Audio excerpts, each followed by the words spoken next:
Hi, another day from Bordo's kitchen. It's a beautiful spring time in Hong Kong. So I love Hong Kong because of its 4 seasons, and each season plays out, right? Occasionally you can have straight from winter to summer, but generally each season plays out. Today I'm going to make a vegetarian dish, a vegetable as a matter of fact. I'm going to make a dish that's very popular amongst my Chinese and my Caucasian friends whenever they go to Indian restaurant. And that's Bhindi Masala and tadka dal. That's always apart from anything they order. And it's the Bhindi Masala I'm going to make because there's a story behind it. Yep, so I'm making Bhindi Masala. Bhindi is okra, masala is spices. Now, wherever I have eaten this with my friends, be it a 5-star restaurant or a fine dining Indian restaurant or a dhaba, I cringe when I see that dish because it's so gooey, it's mashy. You know, plating, yeah, it looks, depending on if you're in a dhaba or a fine dining, Indian fine dining, if there is such a concept, because I don't believe in fine dining Indian concept, or even if I'm eating in a 5-star restaurant in Delhi, or Mumbai, or New York, doesn't matter. It's the same sorry state of affairs of that Bhindi Masala that they way cook it. So this is the challenge that I'm presenting of how actually to cook a proper Bhindi Masala without making it gooey, mushy, and more so because the okra has mucilage. So I have actually cooked okra in my earlier postings of the video of teppanyaki style of cooking okra, which it retains the color, the texture, it doesn't have mucilage.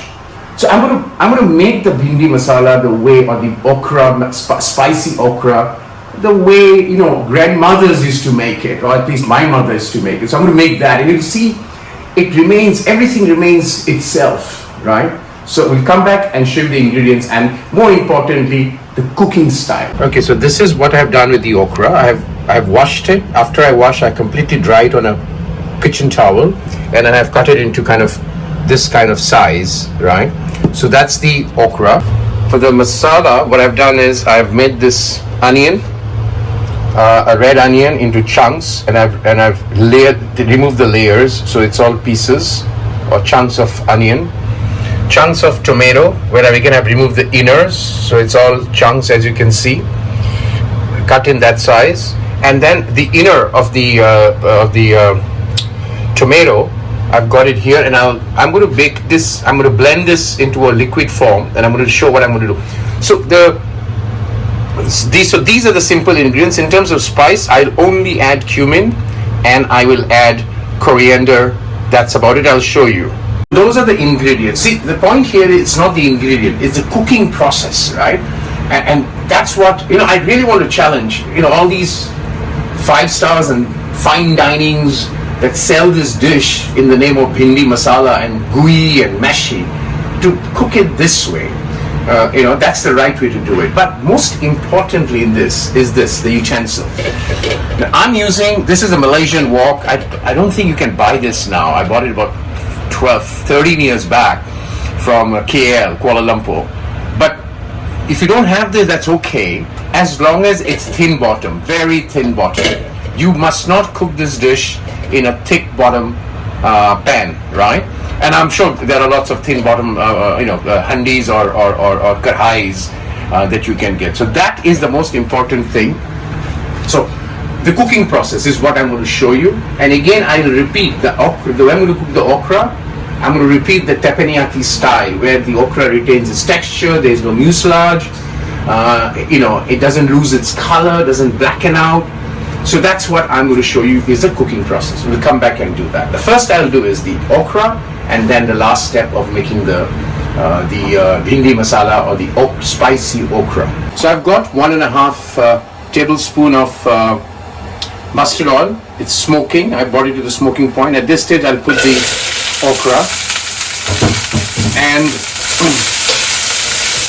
now this is where the teppanyaki style comes in. You can see my other video where I cook okra teppanyaki style, but this goes against all conventional mode of cooking of okra. I'm going to put salt now. Okay,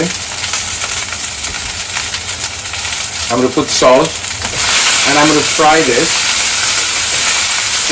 It's on a high flame, on a very thin bottom pan, and And this is something I learned when I was in a teppanyaki restaurant. So again, you can go back to my other video on okra teppanyaki style.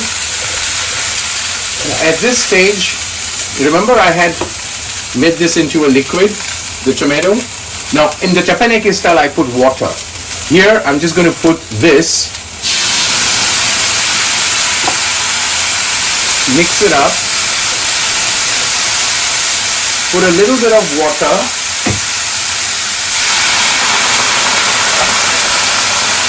mix it up.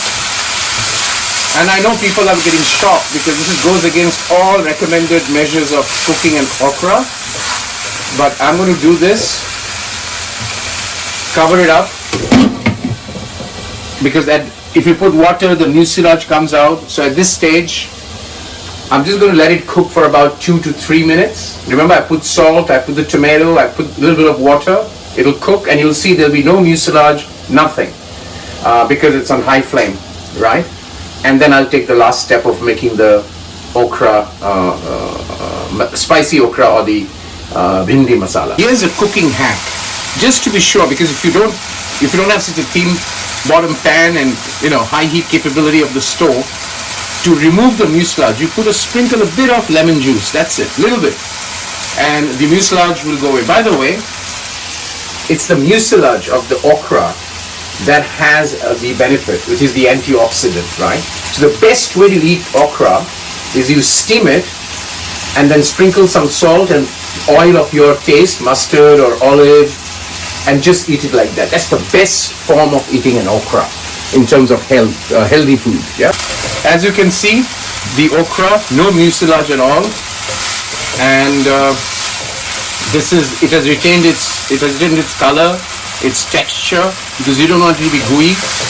And I'm just going to fry this for about 1 minute more on high flame, and it has absorbed the light tanginess of the tomato. I've got 1.5 teaspoon of mustard oil. I'll add some cumin seeds to that, and as they start to crackle, I'm going to put the onion flakes, and I'm also going to add 1 red chilli. Now this red chilli is optional. I like it for a little bit of heat. You can use green chilli as well. Remember, at this stage, I'm going to just brown them a little bit. I want the crunchiness of the onion, so no salt to be added, yeah? As they get a little, fry for a minute, I'm going to add 1/2 teaspoon of deghi mirch, 1/4 of cumin powder, and 1 of teaspoon of coriander powder, right? That's it. I'm not adding salt, because remember the cucumber I have added salt. I'm going to reduce the flame a little bit so that the spices don't burn. So once this is kind of done, this is the time I'm going to add the tomato chunks, right? I'm not adding salt at all, because the moment I add salt, the tomato is going to ooze water, right? So this is where the Bhindi Masala becomes gooey. So I'm going to just do this and cover this up for a minute, just a minute, so that the tomato softens up. That's about it, for a minute. Okay, I've cooked it for a minute, so you can see the spices and has blended very well. At this stage, I'm just going to put back the okra, right? And I'm going to reduce the flame really to low, and I'm just going to mix it up. At this stage, if you want, you can do a salt test, because remember I have already added salt to the okra. So this is my way of doing it, the Bhindi Masala, and you can see the bhindi retains its texture. There is no mucilage, and you get the full taste of each and every ingredient. At this stage, I'm going to switch it off. The dish is done. I won't cover it. Please do not cover this dish. Let it cool down, and before serving, just heat it up and put it in a serving plate. So that's Bhindi Masala. I challenge anybody doing this in a manner that's not gooey, like they serve in these supposedly fine dining and five-star restaurants or five-star hotels. So do this at home. It's a little bit of a pain to do it, but you know what? If cooking isn't pain, what is, right? It's fun. So till I come back for the next dish that I will think, but this is Bhindi Masala made my way.